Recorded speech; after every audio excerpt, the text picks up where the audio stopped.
Hardhouse Raver.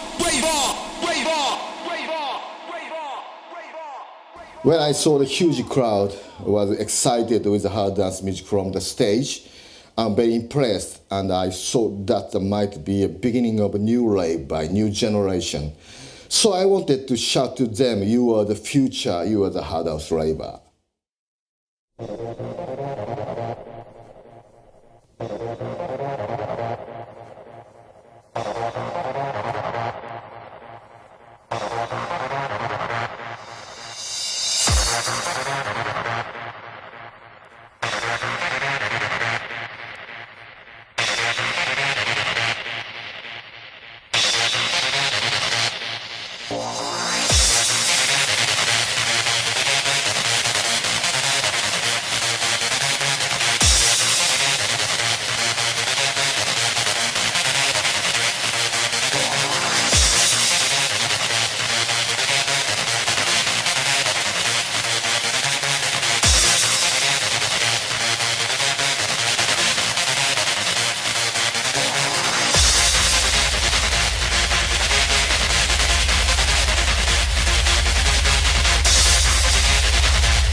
It's a phenomenon because it started in a very small particular place and then just grew to massive proportions. It was like watching a seed planted and this massive tree growing over a fairly quick time. It's almost the punk of dance music, you know.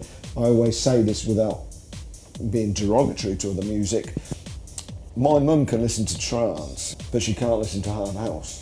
So that says to me that it's a little bit rock and roll is hard house. It's a little bit goes against the grain, whereas some music's very nice in trance, and that's what I mean. It's very radio friendly. Hard house has never been aimed at the radio, and mum and dads don't like it, so that's why it's probably lasted underground.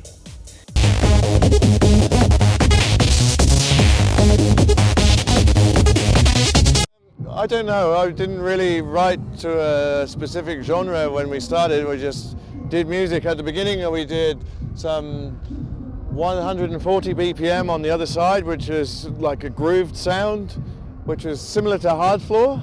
And then on the A side, which was, I guess, what we call hard house now, yeah. It probably took 6, 7 tracks to evolve into knowing where we were going. Or, well, we didn't really know where we were going, it was a project. Nobody really knew what this sound was, and it was an amalgamation of high energy, techno, Eurobeat. It was not really got, and I remember somebody in the UK calling it, there was an album out called Hard Bag, and I thought, that sounds rubbish. And in 1996 we went to Meedham, and Meedham's an exhibition in France where you sell your music to the rest of the world. And we had a stand, and Tidy Track's first year, and we had a banner up, and we didn't know what to call it. We put up Tidy, we're trying to sell it to the rest of the world, what could we call it? So we put Tidy Tracks for the finest UK hard house. And that was the first time in January 96 that the term hard house had been used commercially.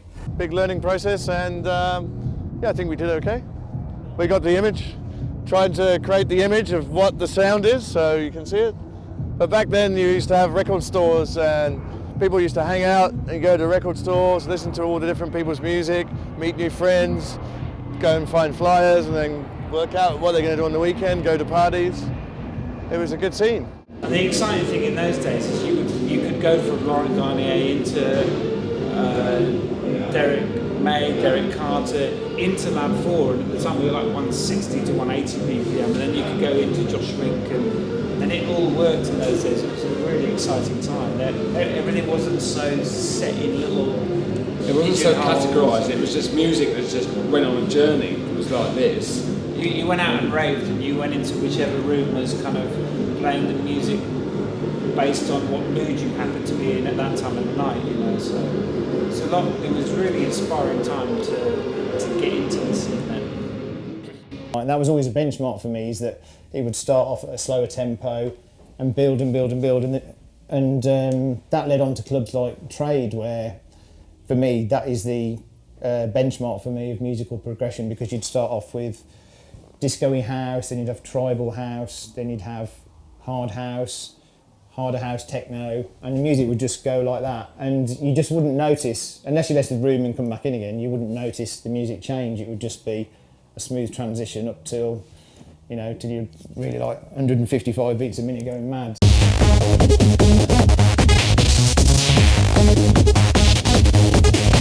I started in the music industry originally as a DJ back in 1982, but like all quite famous DJs, I started off working in pubs and clubs, weddings and funerals. So I was a mobile DJ with my own setup, and that's when I started. In 1986 I became a club DJ, one of the first DJs in the UK playing Chicago house. About 20 years ago, 20 odd years ago, basically the people who run Dance Valley in HQ, they used to own a coffee shop in the middle of Amsterdam, and my friend was on holiday here just with mates, and he was just sitting in the coffee shop and he was just getting stoned and blah blah blah, and they were playing like dance tracks in the coffee shop. And I used to like make mixtapes and things like that when I was little, so he had a mixtape in his pocket and he was listening to tunes. He said, "Oh, I've got a tape of my friend, do you want to put it on?" And they went, "Yeah, okay," and put it on. And it's just right place, right time, so they were thinking of putting on a party, heard the tape, thought, okay, this is okay. Went over to speak to my friend, who, to his credit, was just brilliant, because he was going, this guy's huge, he's huge in England, and he's going to be a really big star. And in reality, I played at like a couple of house parties and like a school disco, and that was about it. When I first started, I was a tea boy there, just making tea. And then back in that day, you had a job position called a tape op. And you'd literally get the 24-track tape, and the engineer would say, right, the tape's run out, swap it over, and there you go. And he'd start to teach you where to plug wires and all this kind of stuff. One of my bosses there was a gay guy. He used to go to this club called Trade, which, if anyone knows anything about hard house, is basically where this music started. They used to do these combinations between bit more harder groovy music meets kind of hardcore kind of rave and trance elements, and that was really unique those days. And I used to obviously I live in Finland and Helsinki, and it was totally new thing there. You know, you couldn't find those records anyway. So I always went to buy some records during my trips and the holiday trips or whatever, and then those days there wasn't any proper internet kind of, and so you need to do mailing kind of ordering. And there was this great record shop called Banging Tunes and Jockey's Tunes, and I used to order some vinyls, and then I started to play those in Finland. I had my first Proteus gig, 95, in Helsinki at the Underground Party. At the last MAD gig, which was in Oxford, we did the whole set with the other guys, and the last two tunes we came on and we did, which turned out to be our first release on Pod from Frankfurt, which we got a deal from, and the crowd went more insane at those two tracks than they did throughout the whole guitar and drums and vocalist thing. So we thought, right, that's where we have to go, is that direction. I used, in those days, if you wanted to get a track played, you kind of had to save up your money and go and get an acetate printed, or a dub plate as they're known. And they were like, 10 years ago, £50 a time. So to save up my money, because I was just, humble tape op, and I would get these pressed, and I would take it down to Pete Wardman and E&M and Tony De Vit down at Trade, and I'd give them these dub plates, and they'd go off and take them home. And to all their credit, is every one of those guys would give me totally honest feedback. They'd go, yeah, it's not quite good enough. And you think, oh, fuck. Or, do you know what, it's really good, but that bit's that. And then I'd do that, I suppose I did that quite a few times, and then I got one and go, this is great, we're going to play this. And all three of the guys played it at Trade, and then, I learned a little bit from their feedback every time, and from going to the club and listening to it. And eventually I would get to the point where I'd take a dub plate down and they'd just put it straight on in the club and play it straight away. So they said, okay, well, let's book him. So they flew me over it was New Year's Eve at some AMP Film Studios, I think it's called. And there's me, and there's like Billy Nasty, and really big sort of lineup, and there's little old me, and I was just the most scared man in England. I was just trembling, just going, oh my God, and because I'd never played anywhere basically, and it went well. It went pretty well. So they said, well, okay, do you want to come back? So I basically became their resident. Me and JP became resident, and then so that was like the Evelo parties they were called, and that then developed into HQ, and HQ just became this runaway success basically, and they also started Dance Valley. And Dance Valley, like when we first did it here, it was about 1,000 people in the field with some like rickety decks and this sort of stuff, and that just grew and grew and grew. So I just grew with them basically. So as they got bigger, I got bigger, and it really was right place, right time. So for the next 2 or 3 years, we licensed tracks in with Signum. I bought What You Got For Me at Meedham for £1,000, and it went on to make £280,000. So that was a good signing. So yeah, with the sound of Signum and Tony De Vit supporting the music, in '98 we'd got Judge Jules on our case. You could sense that this underground scene was about to explode, and it probably was '99, 2000 when, well, I think everything in Clubland was doing well. Everybody was having a good time, and Hardhouse just boomed. And I got the call about a month beforehand, going, you're going to headline it. And I was like, okay. Like, I'd seen this festival like grow and grow and grow. And I go, okay, who am I on after? And they go, okay, you're on after Carl Cox. And I was going, okay, that's fine. Yeah, no, exactly, because he was like, fucking hell, I was scared to say hello to him. But it was amazing. I was the most nervous man in England, basically. So I arrived here about 4 hours before I was on, and it was raining, which is particularly annoying. But anyway, but there's sort of the hill that goes back up from the stage. So I just sat on the top of the hill on my own, wouldn't speak to anyone, just sat there in the rain, chain smoking, for about 4 hours, and then looked at my watch and just went, right, do it, Tom. Just go and fucking do it. And just walked down the stage, didn't speak to anyone, picked up my records, went right, and then got to go to Carl Cox, just going, one more tune. Then it's like, whoa, this is really surreal. Maybe I'm a first person who developed the harder dance music in Japan. There are no place and no party where people can experience harder music. In the middle of the 90s, I kicked off the summer party in Osaka and Tokyo myself. Also kicked off my own label. That some of my tracks took place in dance charts. People have begun to have the interest, and the scene was getting bigger and bigger with the growing popularity of me. But when Hardhouse was biggest in London, there were so many South Africans, so many Australians, so many New Zealanders that were there working, on temporary contracts and things. They used to advertise places like Frantic and things like that in the local Australian, New Zealand and South African magazine. And they would fill 2,500 people just with those people. So after a while, those people ended up going back home, and they wanted to hear that music when they got back home. So suddenly the scenes grew in Australia, they grew in South Africa, they grew in New Zealand, and they've been pretty strong ever since. We do a Hardhouse reunion in Auckland every year, and there's 1,000, 1,500 people that come every year, and it's just to hear the old, just remember the good old times. But they call it London Hardhouse Reunion because everyone that comes used to be in London. I think there would have been some rivalry, but for me, anything like that's good because that means you're going to be writing something, but trying to write something better. So yeah. Well, I don't know. I didn't really have I wasn't trying to challenge anybody with anything. We just got on with what we did, which is our project, and yeah, we just got on with our own thing. Yeah, we didn't really follow a trend. Friendly rivalry, like Ed Reel was A&R for Nucleus, Steve Thomas was A&R for Tripoli Tracks, I was A&R for Y2K, Amadeus was A&R for Tidy Tracks, and there'd be a record that would come out and we'd probably all be bidding for it, and there would be like we've got the record, but a friendly camaraderie, because we were all on each other's promo lists because we loved the music.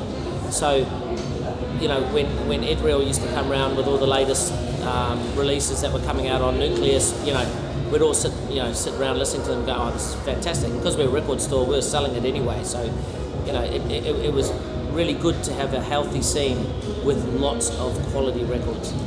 And a lot of us would be on the same bill at the same time. So I would play Frantic, Ed Real would be on after me, then BK, then you'd have the Tidy Boys. So you would get the best of the best labels, you know, over the night. So we couldn't do no wrong in 2004. Every party sold out, all the music sold. We'd put vinyl out and sell 20,000 copies. We were and what I love about Hardhouse is, it was putting 4,500 people into a steelworks in the UK, but it was nowhere near radio. It was nowhere near commercial. For me, Hardhouse, and particularly Tidy, has been a cult that stayed underground, as you've seen tonight in this club, hugely popular, and yet outside of this bubble, it's not played on radio, it's got no TV support, and I think that's what we created with Hardhouse and Tidy, an underground clubbing scene that actually didn't become commercial.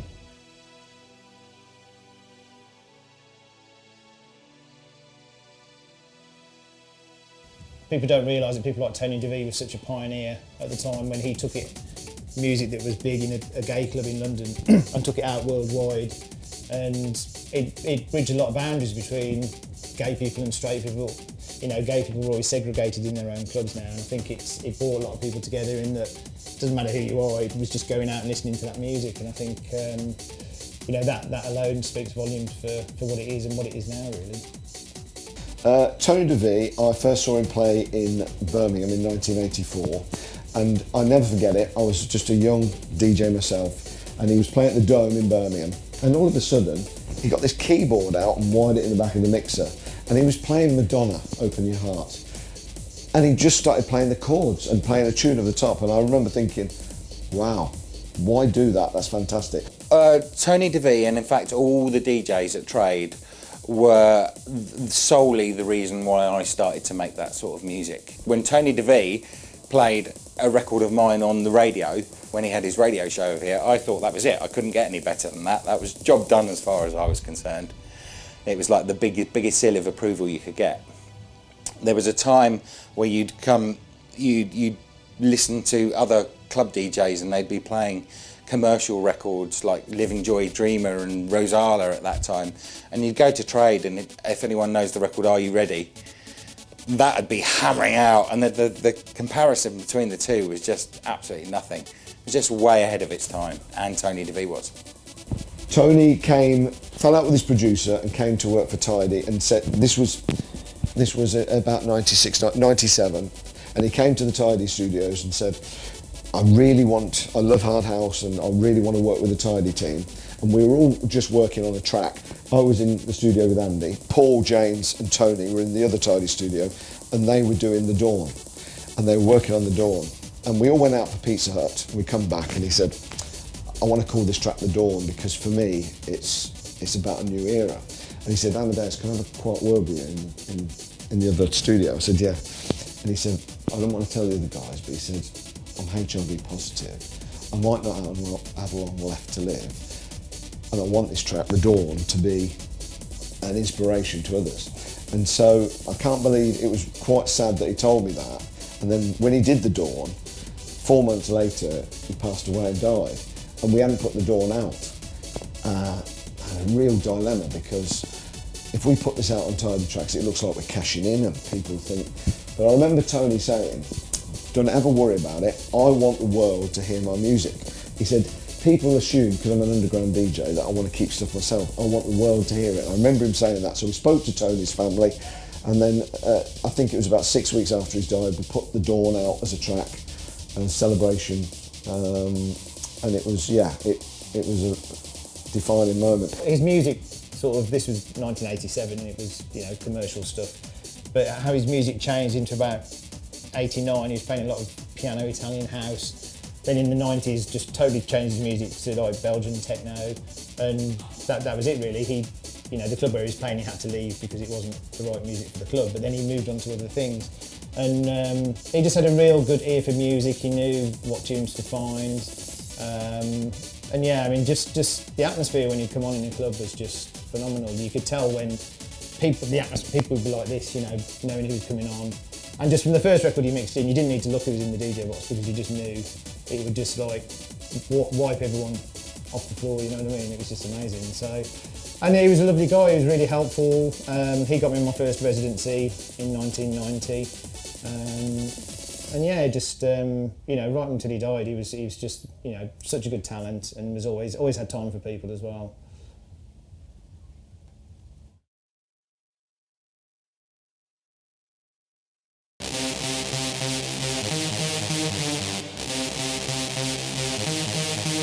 When vinyl died, and it was almost overnight, it was like, I remember being at Tidy, we had a meeting. In 2003, we were putting average tracks out, and they were selling 7,000 on vinyl, around about that time. By the time we got to 2006, almost in 2 years, we couldn't shift 1,000 copies. We'd gone, it just died overnight. When we were doing it, it was brilliant because sort of new records would come out, and it was all new. It was all really exciting. Do you know what I mean? So like a new record would come out and someone would have done like a new sort of sound or something. And you just get the bit of vinyl and you go, fucking hell, this is amazing. And it was just everything was new and really exciting. And I mean, I still love doing it these days, but the first sort of festivals and gigs and things like that it was new for everybody. Do you know what I mean? It was new for us and it was new for the crowd. So it's just, you had some really special sort of times. I mean, these days it's great, but how many festivals are there this summer? There are, I don't know, 30, 40, I don't know. So, and you can see it's getting more normal and more commercial and this sort of stuff. So, but at the time, it was a bit more underground, and it was just, I loved it. Everything that was going on, but just at 150 BPM rather than...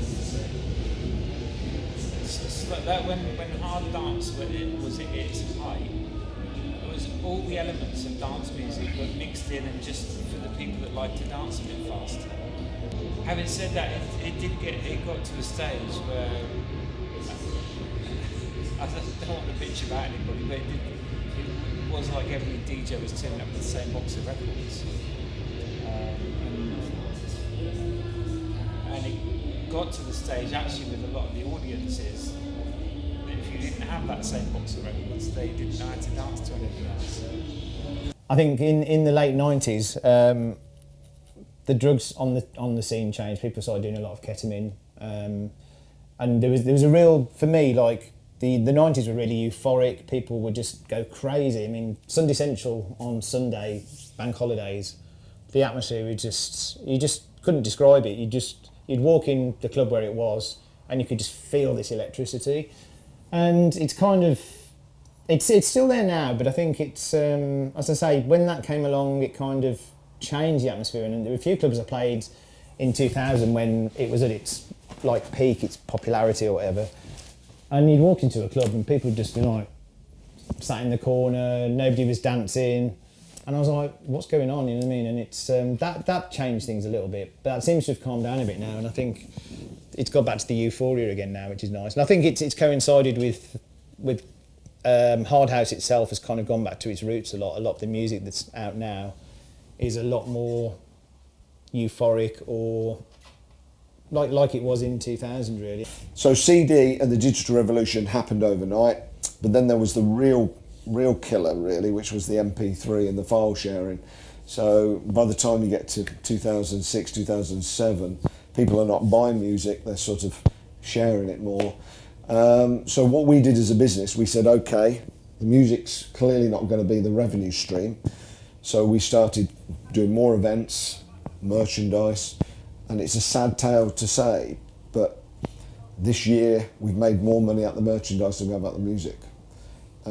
So, yeah, when I sell a T-shirt, I can make £15, and you know the downloads don't match that up if I sell a lot of T-shirts. So it's a real sad state. But we know that music is not our lost leader, but it's the heart and soul of what we do. This event, the music, yeah, it's good selling the T-shirt because all the T-shirt does is help keep me employing staff and keep the business going.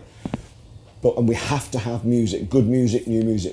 We love music, but if we just wanted to survive as a business, on music, without the events, without the t-shirts, without all the stupid stuff we do, we wouldn't be here today. Whereas a lot of other record labels have gone and died because they didn't think about the business model. Like in the evenings, I had to do like a university course for my new job. And yeah, after I got my new job, I'm working all day, and then in the evening I'm studying. I also play guitar in a band. We have a metal band. I've been working with my band lately, so I haven't released new protest material lately.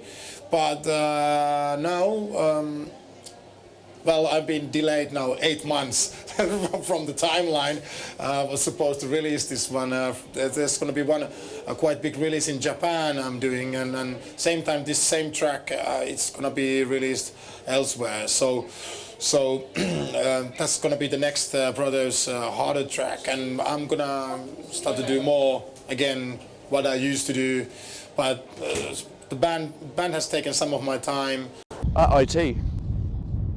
Yeah. No, I'm a server administrator.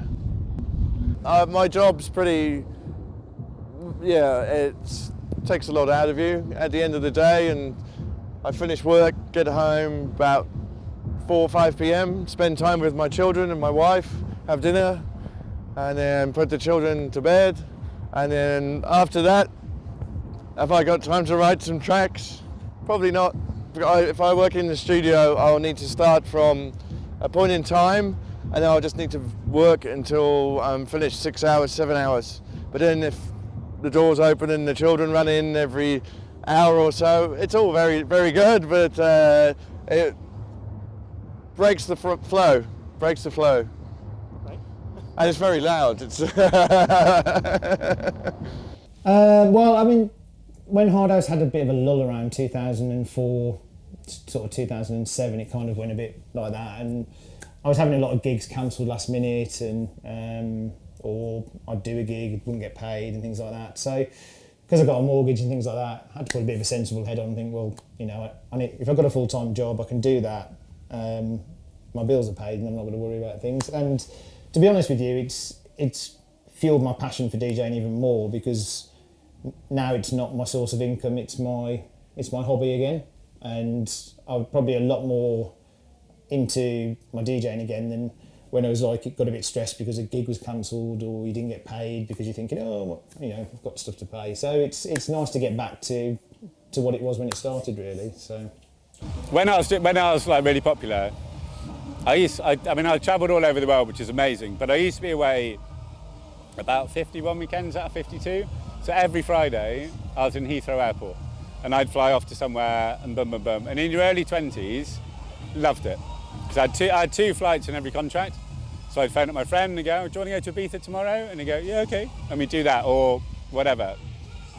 And then later on, you start doing it on your own more, because your friends have like proper jobs and they're lawyers or bankers or whatever. And I still enjoyed it, but I just thought actually, well, for me anyway, I just thought actually, do I want to still be doing this when I'm 40? And for me, I just thought, no, I don't actually, because I loved it, it's great, saw the world, had the best times ever. Wouldn't change it, genuinely wouldn't change a thing. But I thought, I don't want to be doing it when I'm 40 and when I'm 50. I mean, lots of guys do, and that's great, but I thought actually, no. So yeah, I went back to law school when I was 30. And I've been a lawyer for 8 years now, something like that. So it's good. I mean, if I didn't do it at all, I'd miss it. I'd really miss it. So, but if I can do like 3 or 4 gigs a year, that's perfect. But to be honest with you, the thought of doing it every weekend, Fridays, 4 gigs, 2 Friday, 2 Saturday, I just can't do it anymore. So, and I've got a wife, I've got kids, and you know. In 2007, I started to promote tech dance, a new category of new dance music, and released my tracks for 7 years under the name of Yoji. I have done a lot of tech dance, and passion went back to more melodic and pumping stuff. It's a Yoji Biomechanica. In 2015, last year, I have restarted Yoji Biomechanica once again. I always having an adventure in music business. So what's happening now, everyone's gone to a laptop and a computer. Back when we started, it was just like, that's the sequencer, and it just does the MIDI. And then all the sounds, they're all done with dials. But now you've got a mouse, and then, I need to turn this sound, and you have to do that bit, then you do that bit. You can set it up on controllers, but for someone like my children or someone else, I really used to love just playing around on the dials.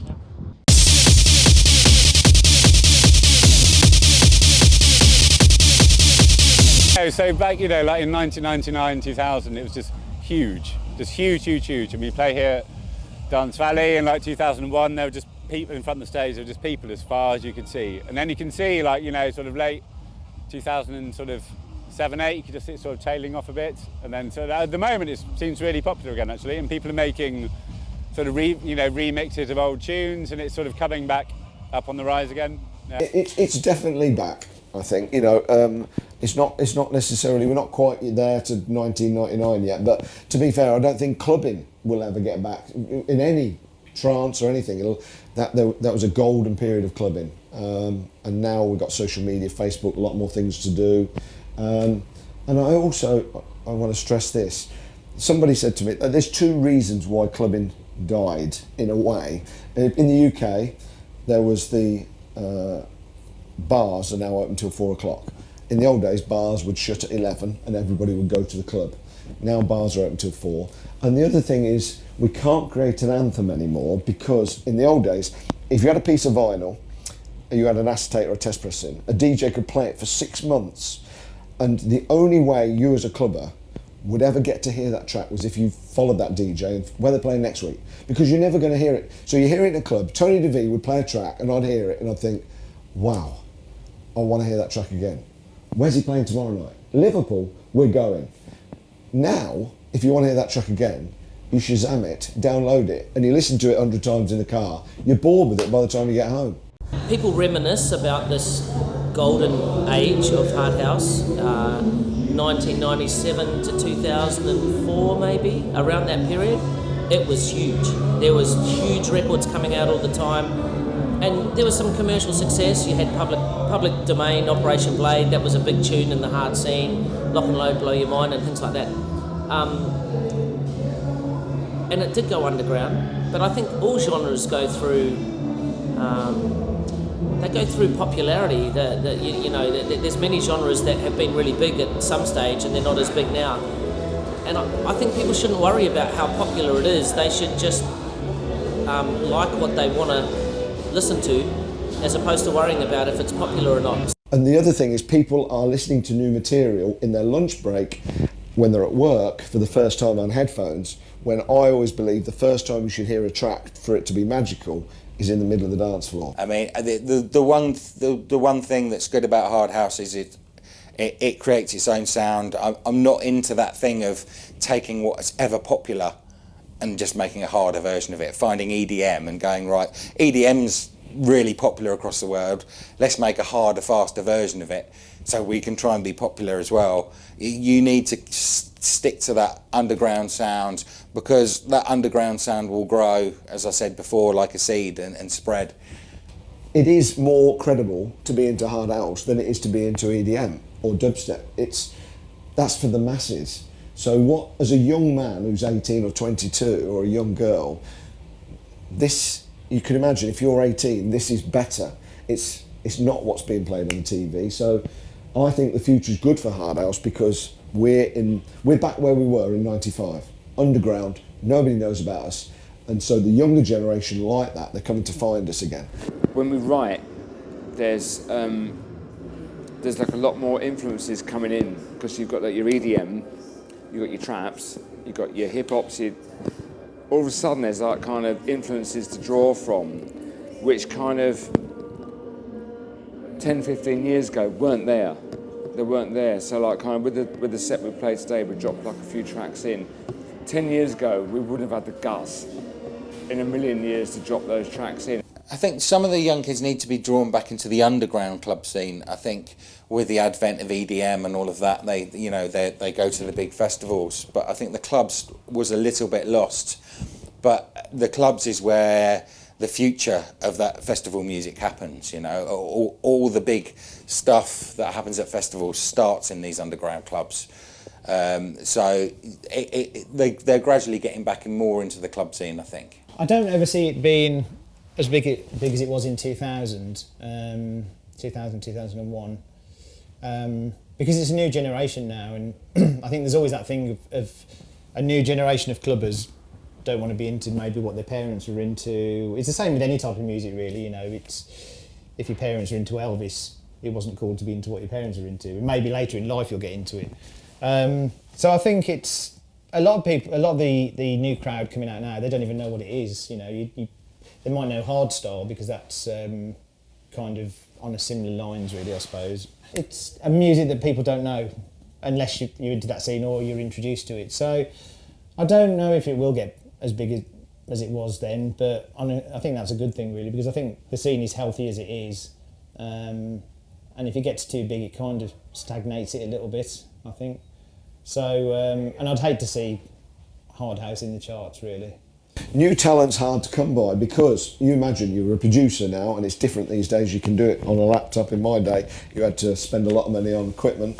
So when a producer comes along with a lot of talent now, it's very difficult to say produce Hardhouse because they think, well, I'm going to be more famous if I produce EDM, and I'm going to make more money if I produce EDM. So why should I produce Hardhouse? So it's very hard to find new talent because we haven't got a world where they can make a big living at it. So that's the hard thing. I'm fine whatever people call the hard house, hard trance, hard style, whatever. I have no interest in just a category. Most important thing is the passion. Future is a delight for energetic music that I think. The thing about Hardhouse and probably any underground genre is that it will always be there. It may not be in the press. It may not be at the forefront or the highlight, but it will always be there underground. And it's the same with Hardhouse. There's constant parties. And in the last, say, 2 years, those parties are getting more and more and more. And you're noticing the crowd start to change. The crowd is getting younger again that are attending Hardhouse events. So I think like any genre of music, it moves around and has it peaks and its troughs, and it's definitely beginning to peak again. Hardhouse Raver, Raver, Raver.